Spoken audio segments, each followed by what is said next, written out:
हे याची कल्पना असल्यामुळे मी दरवेळेला त्यांना फोन करून, स्थानिक नेत्याला फोन करून की आपण बैठक घेतली पाहिजे असा आग्रह त्यांच्याकडे धरला. युतीच्या जवळपास 9-10 बैठका झाल्या. यामध्ये एक बैठक तर बावनकुळे साहेबांबरोबर सुद्धा झाली. शेवटची बैठक नाही म्हणता येणार, परंतु संपर्कामध्ये देवेंद्र फडणवीस साहेब होते, एकनाथ शिंदे साहेब होते, त्यांच्याशी सुद्धा संवाद झाला. जागा वाटपाचं ठरलं आणि आता युती झाली या संभ्रमामध्ये मी पण होतो की आता युती झाली, आता काही वाद होणार नाही.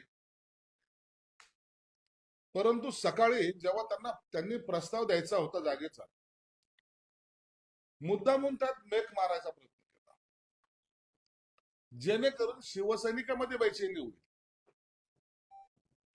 शिवसेनेच्या जागा सोडल्या गेल्या असं चित्र तयार होईल.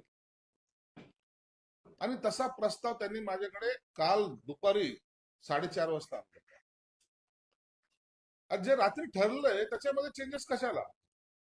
नाही, आमचे कार्यकर्ते नाराज होतील हे अशी त्यांची जी काही भूमिका होती. याचाच अर्थ होता एकीकडे त्यांच्या उमेदवाराला फॉर्म भरायला सांगणे आणि दुसरीकडे युतीच्या चर्चा चालू आहेत असं दाखवणं. कालचा प्रस्ताव तर त्यात हो चुकी झाल्यात असं सांगून सुद्धा आतापर्यंत या घडीला, या क्षणाला सुद्धा त्यांनी कोणताही प्रस्ताव त्या चुकीच्या दुरुस्त्या केल्या नाही आणि नवीन जो प्रस्ताव तो दिलाही नाही. म्हणून आम्ही जे काही आग्रही होतो त्या भूमिकेला त्याने तडा दिलाय.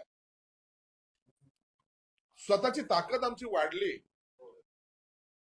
आम्ही काही करू शकतो, हा जो त्यांच्या मनामध्ये जो काही संभ्रम म्हणजे अहंकार आहे,